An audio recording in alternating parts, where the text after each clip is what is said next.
Olá, pessoal, tudo bem?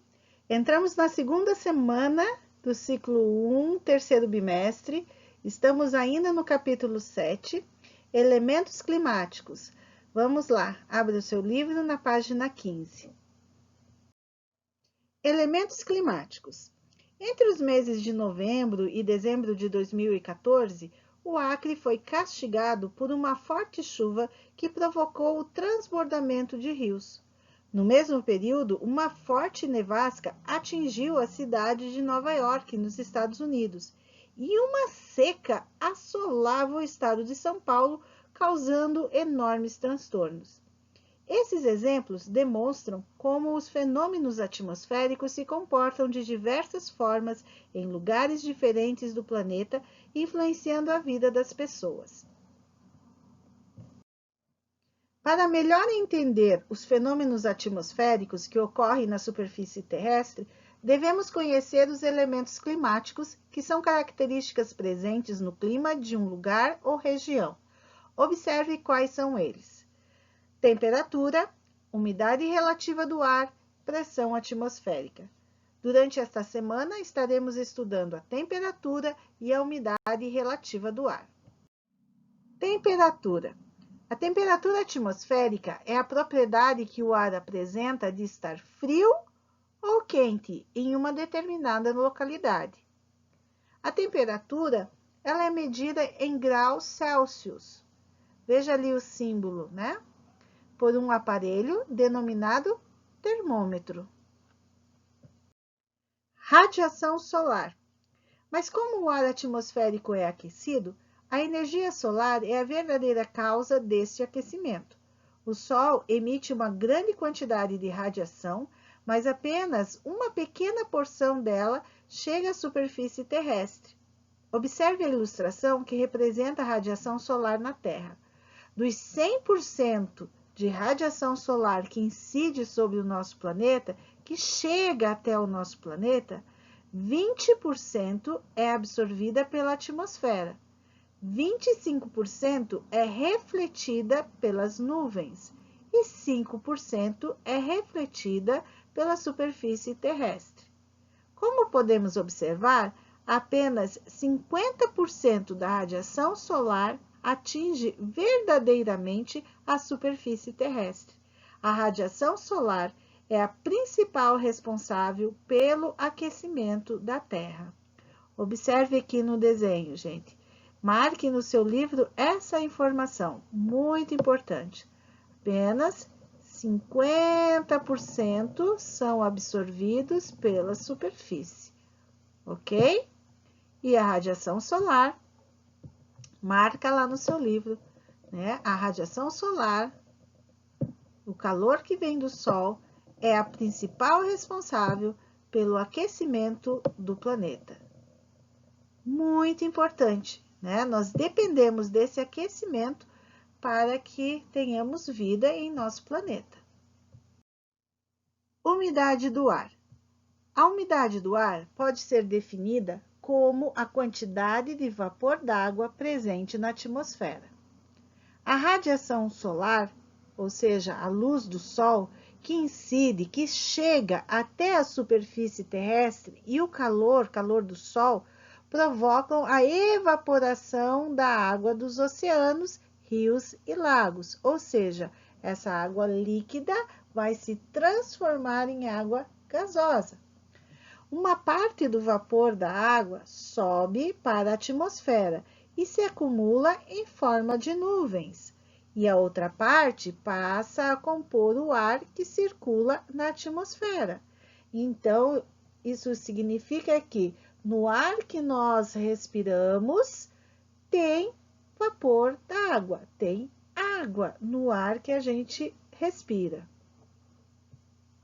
A umidade do ar é decorrente, então ela acontece por causa da evaporação da água que ocorre no ciclo hidrológico, ou seja, no ciclo da água, variando de acordo com a temperatura, a presença de vegetação e das águas dos oceanos, rios e lagos.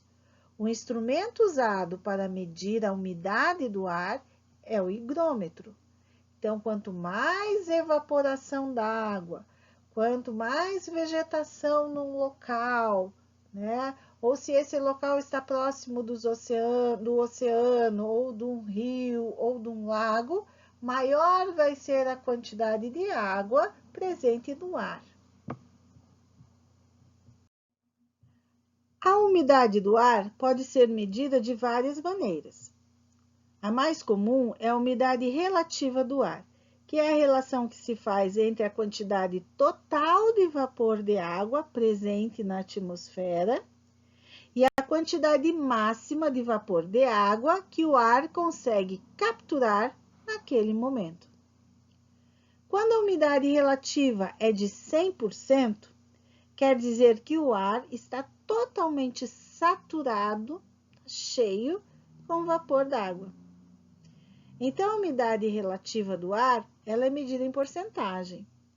Quando essa porcentagem está mais próxima do 100%, significa que existe uma boa quantidade de água no ar.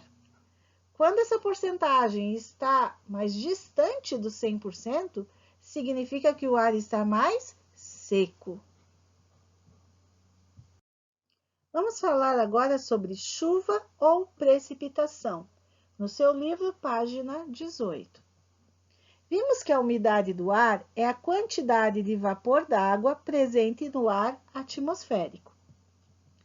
O vapor d'água entra em suspensão na atmosfera, quer dizer, ele sobe, né? Ele fica suspenso na atmosfera e eleva-se até alcançar camadas de ar frio, onde se condensa e forma nuvens. Quanto mais alto nós subimos, mais frio também vai ficando. Por isso que essa água que ela evaporou, ela vai subindo, e aí ela encontra camadas de ar frio e ela sofre um processo chamado condensação, aonde essa água gasosa vai se transformar em água líquida e formar as nuvens. Quando a nuvem ganha altitude, ela perde calor e a capacidade de reter, de segurar a água, causando as chuvas ou as precipitações.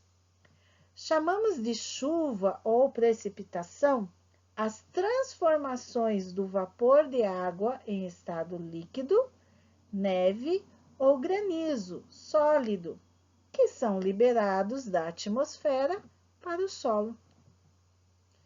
As chuvas basicamente acontecem porque o ar frio encontra o ar quente e o condensa, ou seja, transforma em água líquida.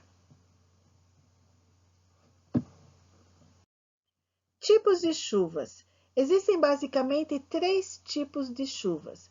Primeiro tipo, chuva frontal, quando havendo nebulosidade ao encontro de ar quente com frio. Observe a ilustração, né, que mostra o encontro do ar quente, de uma massa de ar quente com uma massa de ar frio. Então, esse choque de temperatura vai originar as chuvas frontais. Segundo tipo de chuva é a chuva orográfica. O termo oro quer dizer relevo. Então, chuva orográfica é aquela que se forma nos morros, nos planaltos, nas montanhas, nos pontos mais altos do relevo. Novamente, o ar frio condensa o ar quente e faz chover. Então, há um encontro, né, da massa de ar quente e do ar frio. O que há de diferente nesse tipo de chuva é que as nuvens não conseguem transpor a barreira formada pelo relevo. Então, acaba chovendo mais em uma vertente, ou seja, mais num lado da montanha, do que na outra vertente, do que no outro lado da montanha. Observe a ilustração que está a seguir, né? Representando as chuvas orográficas. Então, elas acontecem em locais onde nós temos morros, elevações, montanhas, mas a chuva ela é formada de um lado da montanha né, com maior intensidade. O terceiro e último tipo de chuva é a chuva convectiva ou de verão. Recebe esse nome porque é mais comum ocorrer no verão. O ar quente e leve da parte inferior, da parte de baixo da nuvem, ele sobe e encontra um ar mais frio e pesado. O ar frio condensa o ar quente, ou seja, passa do estado gasoso para o estado líquido. A água, né, que está ali na parte mais quente do ar, da nuvem, ela vai se transformar em água líquida rapidamente e faz chover. São aquelas clássicas chuvas bem fortes e volumosas que acontecem no verão. Então, são as chuvas de convecção, ok?